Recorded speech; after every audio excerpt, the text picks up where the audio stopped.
Saudari-saudaraku dimanapun Anda berada, bertemu kembali dengan saya Romo Tino SSCC di dalam catatan peziarah.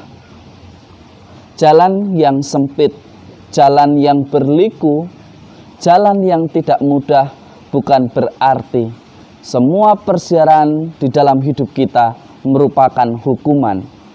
Bisa jadi ini adalah kesempatan bagi kita untuk mewartakan damai sejahtera dengan kita berani memikul salib kita dan mewartakan sukacita yang diberikan Allah di dalam hidup kita.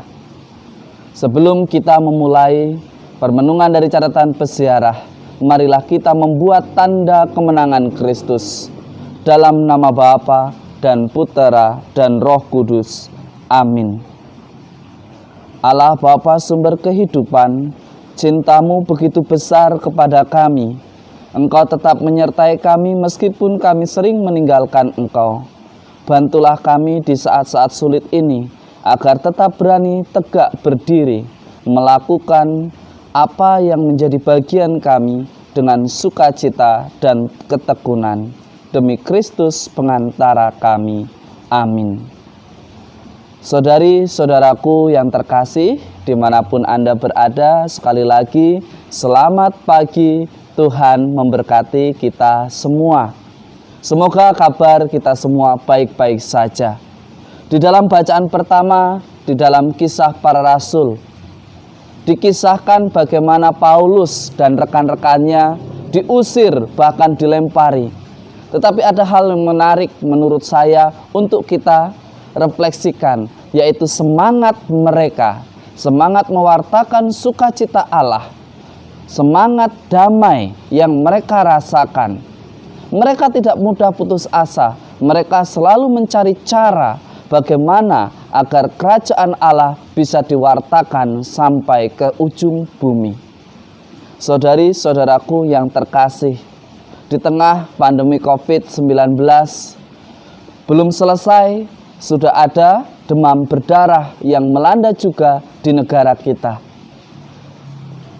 Tetapi janganlah ketakutan, kekhawatiran, kekacauan membuat kita tidak bisa mewartakan damai. Janganlah situasi sulit ini justru kita mewartakan keluhan-keluhan yang tidak berguna. Mari kita belajar dari Paulus yang memilih jalan yang sempit. Meskipun sempit, dia bisa mewartakan sukacita. Mereka berdoa, melibatkan Tuhan di dalam karya dan pekerjaannya.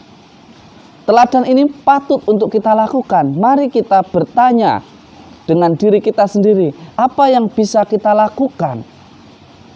Bercocok tanam di halaman rumah? Kalau tidak punya tanah, ada dengan cara hidroponik. Ada begitu banyak cara. Kalau tidak bisa bekerja, kita bisa jualan makanan. Ada banyak cara yang bisa kita lakukan sesuai dengan kapasitas kita dan keahlian kita. Saudari-saudaraku yang terkasih, hari ini di dalam Injil Yohanes menyampaikan bagaimana Yesus mengatakan kepada kita, damai sejahtera kutinggalkan bagimu.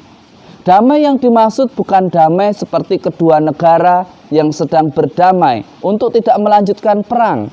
Kenapa? Karena berdamai dari kedua negara biasanya ada tuntutan, ada balas dendam, ada ganti rugi, ada banyak hal yang dituntut. Atau kita berdamai supaya apa? Supaya jalan kita tidak terhalang. Kita berdamai supaya apa? Supaya nilai kita tidak dinolkan karena ketahuan mencontek. Entah dengan bagaimana caranya. Begitu banyak macam cara supaya apa? Supaya yang salah menjadi dibenarkan. Tetapi damai sejahtera yang diberikan oleh Yesus bukan damai yang seperti itu.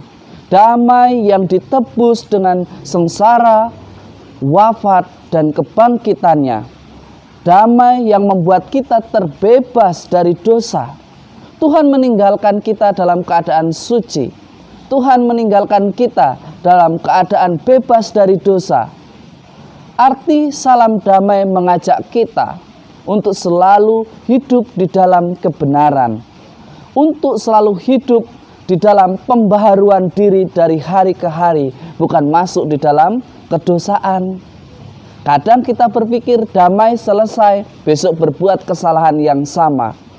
Tetapi damai Yesus ini mengajak kita untuk berani memikul salib demi suatu kebenaran yang kita junjung di dalam iman kita.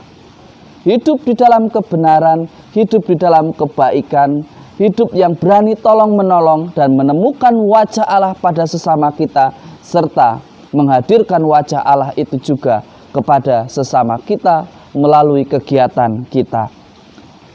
Damai Tuhan men-challenge kita, mengajak kita, menantang kita. Beranikah kita menjaga agar hati kita tetap bersih, murni, sampai ajal menjemput kita. Semoga berkat Tuhan, damai Tuhan kita wartakan bagi sesama kita dengan perbuatan yang baik, dengan memberikan teladan yang baik, dan memberikan contoh sebagai anak-anak terang. Tuhan memberkati kita semua dalam nama Bapa dan Putera dan Roh Kudus. Amin. Jangan takut, karena Tuhan memberikan damai itu kepada kita secara cuma-cuma. Tuhan hanya meminta, setialah dengan apa yang difirmankannya, setialah dengan apa yang diperintahkannya, maka kita pun layak untuk merasakan damai abadi yang telah disampaikan oleh Yesus kepada kita hari ini. Selamat beraktivitas, jangan takut, dan tetap tinggal di rumah jika tidak ada sesuatu yang mendesak. Selamat pagi.